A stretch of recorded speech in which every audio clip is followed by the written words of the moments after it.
प्रिय दर्शकों, हमारे Hindi channel make learning easy with Sneha में आपका स्वागत है। मैं आज आपको हिंदी के उपसर्ग बताने जा रही हूँ। तो हिंदी के उपसर्ग और संस्कृत के उपसर्ग और उर्दू और फारसी के उपसर्ग, 3 तरह के उपसर्ग होते हैं। उपसर्ग का क्या अर्थ होता है? वे वर्ण या वर्ण समूह जो किसी शब्द के पहले जुड़कर उस शब्द के अर्थ में विशेषता उत्पन्न कर देते हैं, यानी उसका अर्थ दूसरा कर देते हैं। उस शब्द के अर्थ में विशेषता उत्पन्न करते हैं या परिवर्तित कर देते हैं, उसे उपसर्ग कहते हैं या वो उपसर्ग कहलाते हैं। उपसर्ग 3 प्रकार के होते हैं। संस्कृत के उपसर्ग, नंबर 2 हिंदी के उपसर्ग और नंबर 3 उर्दू या फारसी के उपसर्ग। तो देखिए, सबसे पहले मैं संस्कृत के उपसर्ग बताऊंगी कुछ। संस्कृत में 22 उपसर्ग होते हैं।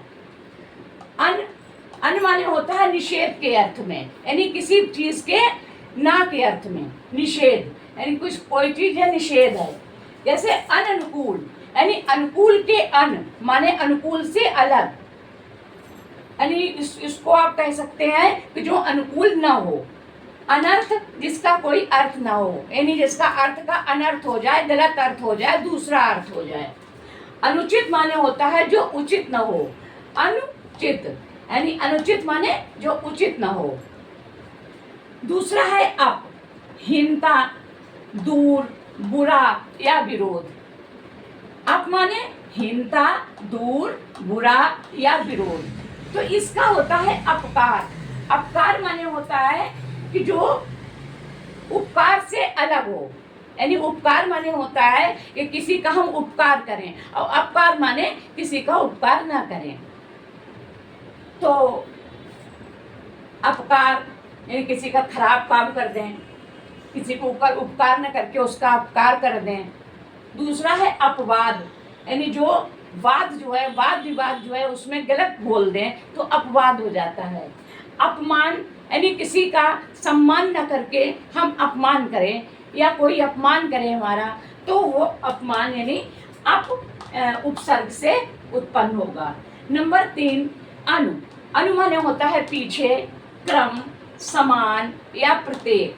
तो अनुकरण यानी उसके पीछे चलना, यानी किसी कार्य को हम अनुकरण करते हैं। कोई कार्य करता, अनुकरण माने होता है नकल, किसी की नकल करना, यानी हम किसी की नकल करते हैं, हम किसी का किया हुआ कार्य दोबारा करते हैं तो वो अनुकरण करते हैं। कहते हैं उसका अनुकरण करो, यानी बड़े लोगों का अनुकरण करो, साधु संतों का अनुकरण करो, यानी जैसा वो कार्य करते हैं वैसा ही कार्य हम करें।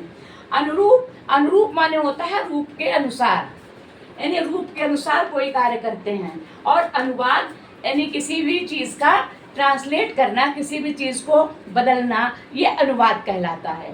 तो इस तरह से अनु, पीछे, क्रम, समान और प्रत्येक, ये इसके अर्थ होते हैं। अब मैंने इतने आपको उपसर्ग बताए हैं संस्कृत के, इतने उपसर्ग से उसके बाद में मैं फिर बताऊंगी आपको उपसर्ग। नमस्कार।